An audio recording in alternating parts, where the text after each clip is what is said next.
É o Evangelho segundo Jesus, o Cristo, o Cordeiro eterno, imolado, entregue em amor antes de existir qualquer criação ao universo.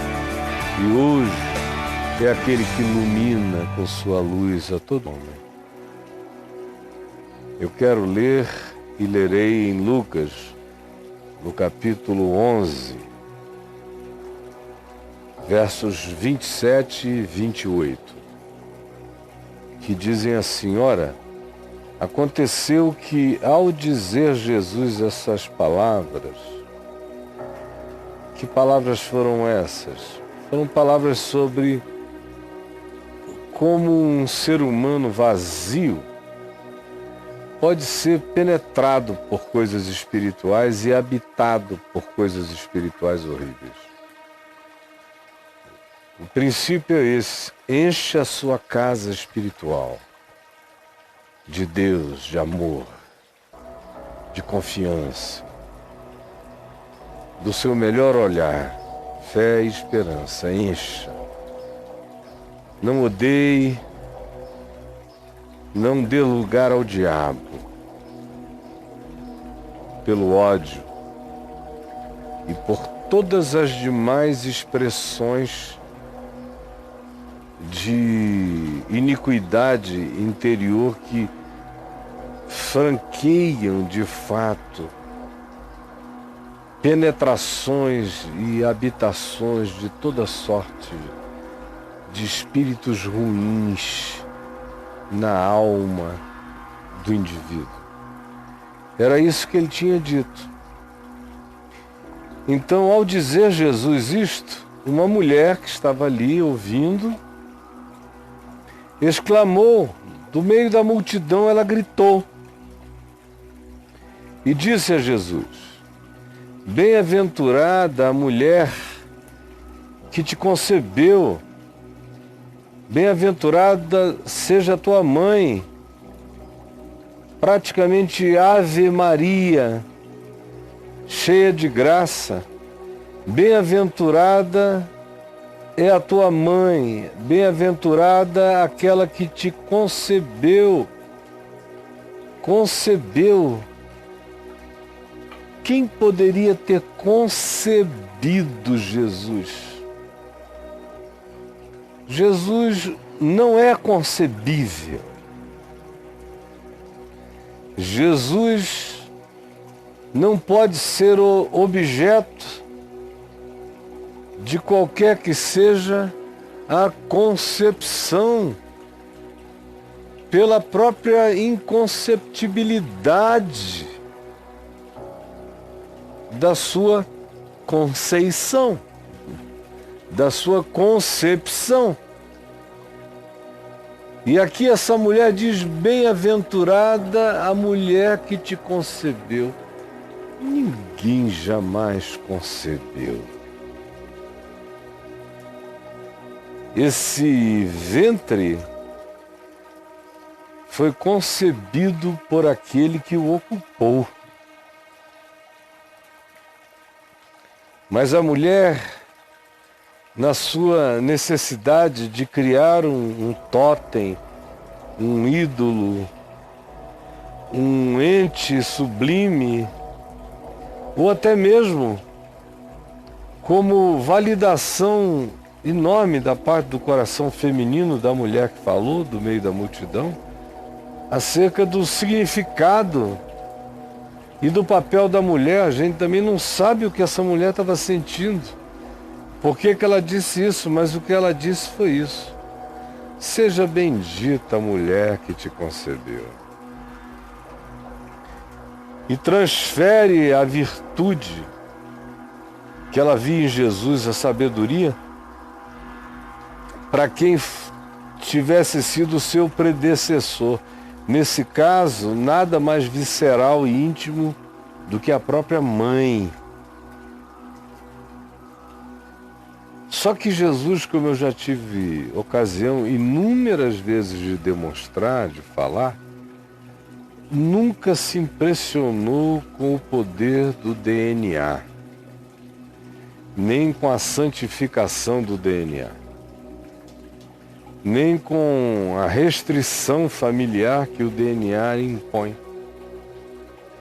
Jesus nunca permitiu que a parentela de alguém se confinasse ao DNA.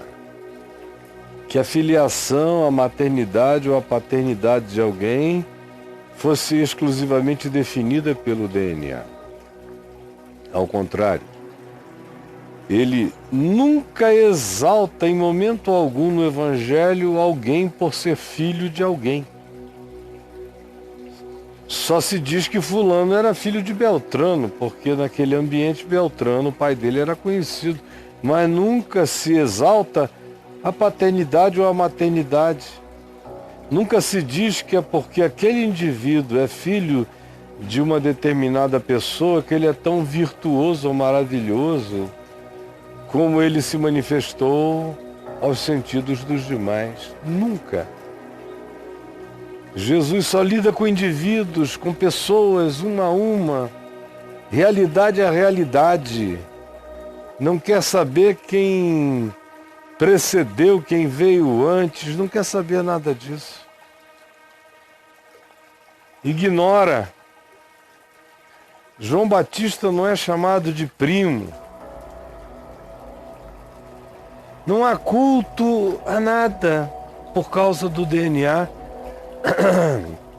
Na realidade não há culto a nada nem a ninguém por causa do que quer que seja. Mas a mulher, no meio da multidão, disse: bem-aventurada aquela que te concebeu e os peitos que te deram de mamar. Que é uma das coisas mais bonitas da piedade sem dor, sem sofrimento, é a piedade deliciosa, terna, calorosa, divina de uma mãe oferecendo seio farto e generoso para o seu filhinho. Lindo. As imagens, a poesia da mulher é bonita, é natural, é humana, é do tamanho daquilo que de melhor os olhos humanos concebem, enxergam e veem. Bem-aventurada aquela que te concebeu e os seios que te amamentaram. Jesus, porém, ao ouvir isto, respondeu: não, não, não. Antes, bem antes. Bem-aventurados são e sejam os que ouvem a palavra de Deus e a praticam. Que coisa maravilhosa! Jesus diz que todo ser humano que ouve a palavra do Evangelho e o pratica é mais bem-aventurado do que a mulher de cujo ventre ele tenha saído e em cujo peito ele tenha bebido e se amamentado. Essa é a realidade chocante para a religião, o que está sendo dito aqui. O que está afirmado aqui. O que está afirmado, por mais que você não goste, mas se você lê português, ou inglês, ou francês, ou grego, ou qualquer que seja a língua, onde quer que você leia, em qualquer que seja a versão, o que está dito aqui é que uma mulher disse: bem-aventurada seja a tua mãe, porque te ofereceu um útero e te concebeu. Bem-aventurado seja ela cujos seios te amamentaram. E Jesus então diz: não, filha, mais bem-aventurados do que minha mãe, mais bem-aventurados do que a minha mãe, são todos todos os seres humanos que ouvem a palavra do Evangelho de Deus, a palavra do amor, da justiça, da compaixão, da misericórdia, da fidelidade, do perdão, da lealdade, da pureza de coração, do interesse na busca de existir como um pacificador. Sim, esses, antes da minha mãe, acima da minha mãe terrena, a quem tu glorificas por ter me oferecido um útero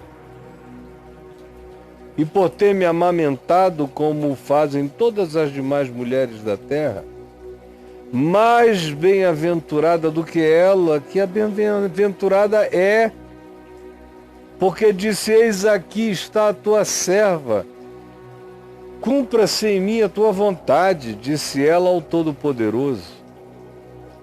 Mas Jesus disse que ainda mais do que isto, ainda acima disto, ainda para além disto, mais bem-aventurados, mais Marias, são todos os seres humanos que, ouvindo a palavra do Evangelho, a praticam, a guardam, a obedecem, vivem o Evangelho do Reino de Deus com alegria no coração. Todos os dias. Jesus diz que qualquer que seja a bem-aventurança de Maria, se for só por tê-lo concebido e se for só por tê-lo amamentado, não é o bastante, porque todas as mães da terra fazem assim. Que mais e para além de tudo isto, o que existe na presença do Pai, as Marias de Deus neste mundo e os homens e mulheres que se oferecem para serem mães e pais de Jesus neste mundo, são aqueles, segundo ele, que ouvem a palavra do Evangelho e a praticam. Antes, bem-aventurados são os que ouvem a palavra de Deus e a praticam e a guardam. Aí acabam-se todos os nossos santos, acabam-se os nossos gurus, acabam-se os nossos profetas idolatrados, acabam os Moisés,